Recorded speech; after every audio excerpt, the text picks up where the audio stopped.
মৃত্যুর দায় মমতা ব্যানার্জির, তার প্রশাসন।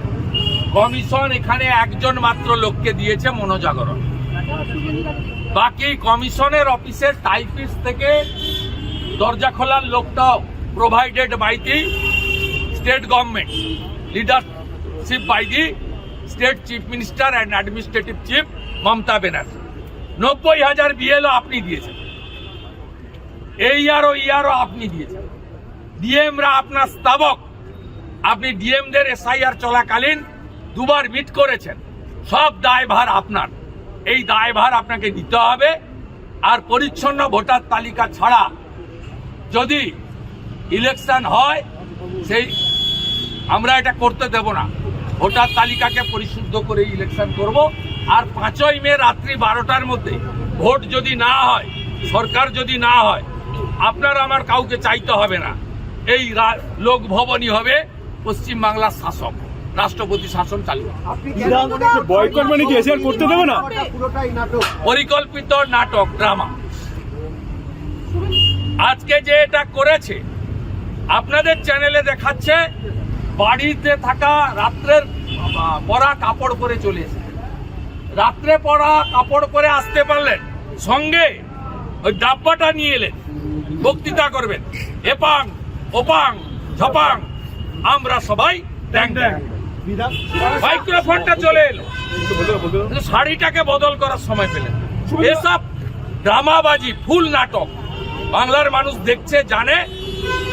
উনি একটাও সত্য কথা বলেন না এবং উনি চাইছেন, উনার বিরুদ্ধে বিপুল সংখ্যক বেকারের অভিযোগ আছে, উনার বিরুদ্ধে কল কারখানার শ্রমিকদের অভিযোগ আছে, উনার বিরুদ্ধে শিক্ষক, মাস্টার, প্রফেসর, পুলিশ, স্বাস্থ্যকর্মী সকলের অভিযোগ আছে, পশ্চিমবাংলার সনাতনী জনগণ, আদিবাসীদের অভিযোগ আছে। উনি চাইছেন যে কোনো ভাবে 21-এর মতো ভালো পায়ে একটা ব্যান্ডেজ লাগিয়ে হুইল চেয়ার চিহ্নে ভোট দিন। সরকারি কর্মচারী, পুলিশ, শিক্ষক ডিএ নেই, পে কমিশন নেই, পেনশনার্সদের ডিএ নেই, পে কমিশন নেই, কলকারখানা নেই, পুকুর বন্ধ হচ্ছে, আনন্দপুরে শিকল তুলে বা 50 জনকে পুড়িয়ে মৃত্যু, মুখ্যমন্ত্রী যাওয়ার সময় পায় না, সোনা পাপ্পুদের হাতে কলকাতা চলে গেছে। তাই এখান থেকে দৃষ্টি ঘোরানোর জন্য এসআইআর লক্ষ লক্ষ লোককে, সেলিব্রিটি, সম্মানীয় শিক্ষাবিদ, বড় বড় যাদের পরিচিতি আছে, তাদেরও ইচ্ছাকৃত নাম ভুল করে মমতা ব্যানার্জির প্রশাসন হয়রানির মাধ্যমে ইস্যু ঘোরাতে চায় এবং এসআইআরকে ভণ্ডুল করতে চায়। নিজেদের গাফিলতি তারা অন্যের ঘাড়ে চাপাতে চায়। আজকে দিল্লিতে যা উনি করেছেন প্রথমার্ধে, আমি ধন্যবাদ জানাই দিল্লি পুলিশকে। উনার ড্রামা বেশিক্ষণ চলেনি। উনি বাড়ি থেকে নাকি রাত্রে পড়া কাপড়টা পরে বেরিয়ে এসেছেন, কিন্তু উনি মাইক আর মাইক্রোফোনটা আনতে বলেন। আপনারা দেখেছেন এবং আপনারা জানেন নিউ দিল্লি হচ্ছে হাইলি সেন্সিটিভ এরিয়া। সেখানে পার্লামেন্ট চলছে, সেখানে প্রত্যেকটা রাজ্যের যে সমস্ত আবাস বা ভবন আছে, সেখানে দিল্লি পুলিশের কড়া নজরদারি থাকে। এবং আজকে এক্সট্রা কিছু ওখানে ছিল না, নর্মাল পুলিশিং ছিল।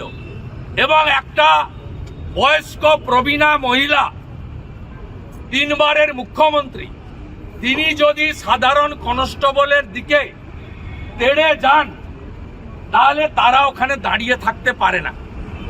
তারা নারীদের সম্মান এবং মুখ্যমন্ত্রীর পদমর্যাদা, এখানকার পুলিশ তো নয়, এখানকার পুলিশ নয়, এরা এলওপির মানে জানে না, কেন্দ্রীয় মন্ত্রীদের মানে জানে না, প্রাক্তন মুখ্যমন্ত্রীকে সম্মান দিতে বিপ্লব দেবকে জানে না, এমএলএদের এমপিদের সম্মান দিতে জানে না। কিন্তু দিল্লির পুলিশ একজন 3 বারের মুখ্যমন্ত্রী এবং একজন প্রবীণা মহিলা, তাকে সম্মান দিয়ে সরে গেছে। আর আইপ্যাকের ড্রামা নাটকবাজ কোম্পানি, তারা ছবি তুলে বলছে মুখ্যমন্ত্রীকে দেখে দিল্লি পুলিশ পালিয়ে গেছে। এটার কোনো বাস্তবতা নেই, কমপ্লিট ড্রামা। উনি যে বিএলওদের নিয়ে গেছে, তারা যদি প্রকৃত এসআইআর এর জন্য তাদের মৃত্যু হয়ে থাকে, দায়ী মমতা ব্যানার্জি এবং তৃণমূল কংগ্রেস, দায়ী উদয়ন গুহদের মতো গুন্ডারা, শকত মোল্লাদের মতো গুন্ডা তৃণমূলের নেতারা, যারা প্রকাশ্যে হুমকি দিয়ে অবৈধ কাজ করতে বলেছে। তার জন্য ইলেকশন কমিশন, ভারত সরকার বা বিরোধী দল দায়ী নয়। মুখ্যমন্ত্রীর এই নাটক, ড্রামাবাজির পর্দা ফাঁস করার জন্য ভারতীয় জনতা পার্টি জেলাতেও কর্মসূচি নিয়েছে, এখানেও কর্মসূচি নিয়েছে। আমরাও এর পাল্টা প্রতিবাদ এবং প্রতিরোধ গড়ে তুলব। এসআইআর নতুন নয়, এটি নবম এসআইআর। ত্রুটিমুক্ত ভোটার তালিকা হবে, তাহলেই নির্বাচন হবে। সঠিক সময়ে ভোটার তালিকা প্রকাশের দায়িত্ব ইলেকশন কমিশনের, সহযোগিতার দায়িত্ব রাজ্য সরকারের। ভারতীয় জনতা পার্টি মনে করে যে ত্রুটিমুক্ত ভোটার তালিকার মাধ্যমেই নির্বাচন হওয়া উচিত। মৃত, ভুয়া, ডবল ট্রিপল এন্ট্রি, যারা অভারতীয়, বাংলাদেশি মুসলিম অনুপ্রবেশকারী, রোহিঙ্গা, একটা নামও ভোটার তালিকায় থাকা উচিত নয়। আমরা আমাদের স্ট্যান্ডে দাঁড়িয়ে আছি, আমরা নজরদারি। এবং এসআইআর এত গুরুত্বপূর্ণ, 6 তারিখে মাত্র 1 ঘন্টা আলোচনা হবে। 30 মিনিট বিরোধী দলের, 30 মিনিট শাসক দলের। এত গুরুত্বপূর্ণ বিষয় বিধানসভাটা কি রেখেছে? বিধানসভাটা তো রাখেনি।